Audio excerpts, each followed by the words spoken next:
عطا جابر بن عبداللہ سے روایت کرتے تھے کہ نبی کریم صلی اللہ علیہ وسلم نے فرمایا کہ جو لہسن یا پیاز کھائے ہوئے ہو تو وہ ہم سے دور رہے، یا یہ کہا اسے ہماری مسجد سے دور رہنا چاہیے، یا اسے اپنے گھر میں ہی بیٹھنا چاہیے۔ نبی کریم صلی اللہ علیہ وسلم کی خدمت میں ایک ہانڈی لائی گئی جس میں کئی قسم کی ہری ترکاریاں تھیں، پیاز یا گندنا بھی۔ آپ صلی اللہ علیہ وسلم نے اس میں بو محسوس کی اور اس کے متعلق دریافت کیا۔ اس سالن میں جتنی ترکاریاں ڈالی گئی تھیں وہ آپ کو بتا دی گئیں۔ وہاں ایک صحابی موجود تھے۔ آپ صلی اللہ علیہ وسلم نے فرمایا کہ اس کی طرف یہ سالن بڑھا دو۔ آپ صلی اللہ علیہ وسلم نے اسے کھانا پسند نہیں فرمایا اور فرمایا کہ تم لوگ کھا لو، میری جن سے سرگوشی رہتی ہے تمہاری نہیں رہتی۔ اور احمد بن صالح نے ابن وہب سے یوں نقل کیا کہ تھال آپ صلی اللہ علیہ وسلم کی خدمت میں لائی گئی تھی۔ ابن وہب نے کہا کہ طبق جس میں ہری ترکاریاں تھیں، اور لیث اور ابو صفوان نے یونس سے روایت میں ہانڈی کا قصہ نہیں بیان کیا ہے۔ امام بخاری رحمۃ اللہ علیہ نے یا سعید یا ابن وہب نے کہا میں نہیں کہہ سکتا کہ یہ خود ظاہری کا قول ہے یا حدیث میں داخل ہے۔ صحیح بخاری حدیث نمبر 855۔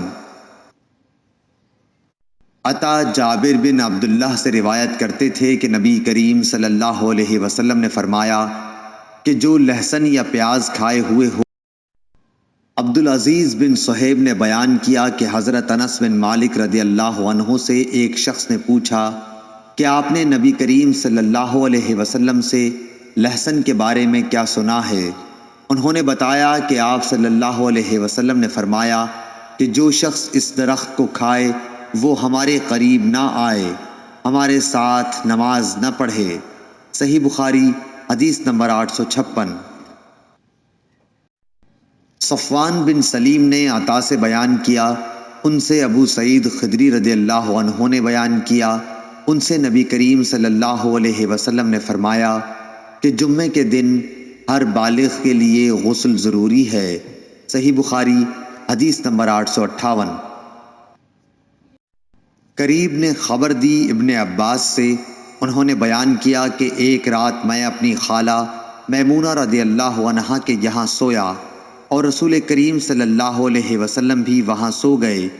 پھر رات کا ایک حصہ جب گزر گیا، آپ کھڑے ہوئے اور ایک لٹکی ہوئی مشک سے ہلکا سا وضو کیا۔ عمرو راوی حدیث نے اس وضو کو بہت ہی ہلکا بتلایا، یعنی اس میں آپ صلی اللہ علیہ وسلم نے بہت کم پانی استعمال فرمایا۔ پھر آپ صلی اللہ علیہ وسلم نماز کے لیے کھڑے ہوئے۔ اس کے بعد میں نے بھی اٹھ کر اسی طرح وضو کیا جیسے آپ صلی اللہ علیہ وسلم نے کیا تھا۔ پھر میں آپ کے بائیں طرف کھڑا ہو گیا، لیکن آپ صلی اللہ علیہ وسلم نے مجھے داہنی طرف پھیر دیا۔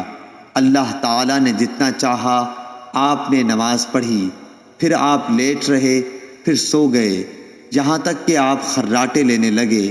آخر مؤذن نے آ کر آپ کو نماز کی خبر دی اور آپ اس کے ساتھ نماز کے لیے تشریف لے گئے اور نماز پڑھائی، مگر نیا وضو نہیں کیا۔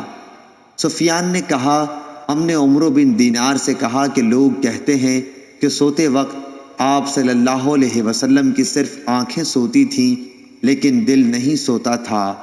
عمرو بن دینار نے جواب دیا کہ میں نے عبید بن عمیر سے سنا، وہ کہتے ہیں کہ انبیاء کا خواب بھی وہی ہوتا ہے۔ پھر عبید نے اس آیت کی تلاوت کی۔ ترجمہ: میں نے خواب دیکھا ہے کہ تمہیں ذبح کر رہا ہوں۔ صحیح بخاری حدیث نمبر 859۔ امام مالک رحمۃ اللہ علیہ نے اسحاق بن عبداللہ بن ابی طلحہ سے بیان کیا، ان سے انس بن مالک رضی اللہ عنہ نے کہ ان کی ماں اسحاق کی دادی ملیکہ رضی اللہ عنہا نے رسول اللہ صلی اللہ علیہ وسلم کو کھانے پر بلایا، جسے انہوں نے آپ صلی اللہ علیہ وسلم کے لیے بطور ضیافت تیار کیا تھا۔ آپ صلی اللہ علیہ وسلم نے کھانا کھایا، پھر فرمایا کہ چلو میں تمہیں نماز پڑھا دوں۔ ہمارے یہاں ایک بوریا تھا جو پرانا ہونے کی وجہ سے سیاہ ہو گیا تھا، میں نے اسے پانی سے صاف کیا۔ پھر رسول اللہ صلی اللہ علیہ وسلم کھڑے ہوئے اور پیچھے میرے ساتھ یتیم لڑکا ضمیرہ بن سعد کھڑا ہوا۔ میری بوڑھی دادی ملیکہ ام سلیم ہمارے پیچھے کھڑی ہوئیں۔ پھر رسول اللہ صلی اللہ علیہ وسلم نے ہمیں 2 رکعت نماز پڑھائی۔ صحیح بخاری حدیث نمبر 860۔